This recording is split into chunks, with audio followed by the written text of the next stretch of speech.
அதிமுகவில் ஓபிஎஸ் இணைய விரும்பினால் 6 மாத காலம் அமைதியாக இருக்க வேண்டும் என ராஜன் செல்லப்பா தெரிவித்திருந்த நிலையில் அதற்கு ஓபிஎஸ் பதிலடி கொடுத்துள்ளார். அதனை தற்போது பார்க்கலாம்.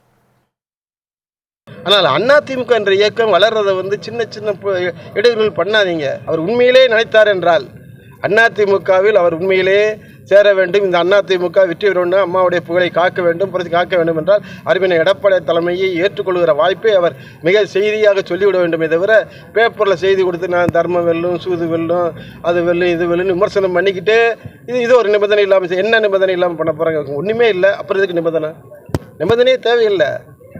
எங்களை பொறுத்த வரைக்கும் நாங்கள் இந்த இதை செய்தியை சொல்லக்கூடாதுன்னு தான் விரும்புகிறேன். ஆனால் நீங்கள் திரும்பி திரும்பி சொல்கிறதுனால அருமையனன் ஓபிஎஸ்ஸாக இருக்கட்டும், வேறு யாராக இருக்கட்டும், இந்த அதிமுக வளர வேண்டும் நினைத்தால் நீங்கள் எல்லாம் வழக்கு மன்றத்துக்கு போகவே கூடாது. அப்போ ஒரு 6 மாதம் பொறுமையாக இருங்க. நான் எங்களை போன்ற சட்டமன்ற உறுப்பினர் அண்ணன் எடப்பாடியாட்ட போய் கேட்குறோம், அண்ணே நல்லா இருக்கண்ணே சேர்த்துக்கோ அப்படின்னு கேட்குறோம். இதான் எங்களால் செய்ய முடிந்த நன்மை அது ஒன்று தான்.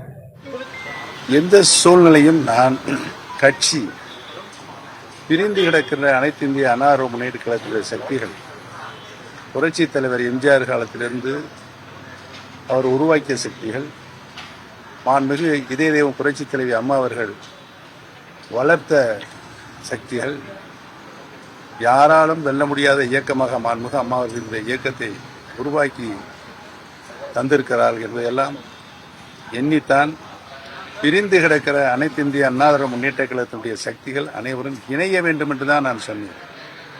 ஏதோ யாரிடமும் நான் என்னை அழைத்து கொண்டு போய் யாரிடமும் சேர்க்க வேண்டும் என்று இதுவரை நான் சொன்னதே கிடையாது.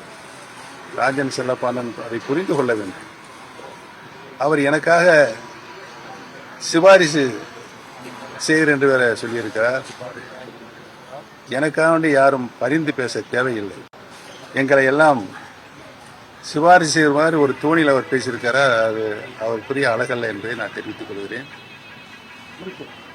யாரிடமும் நாங்கள் எங்களை அழைத்து கொண்டு போய் சேர்க்க வேண்டும் என்று சொன்னது கிடையாது, சொல்லவும் மாட்டோம்.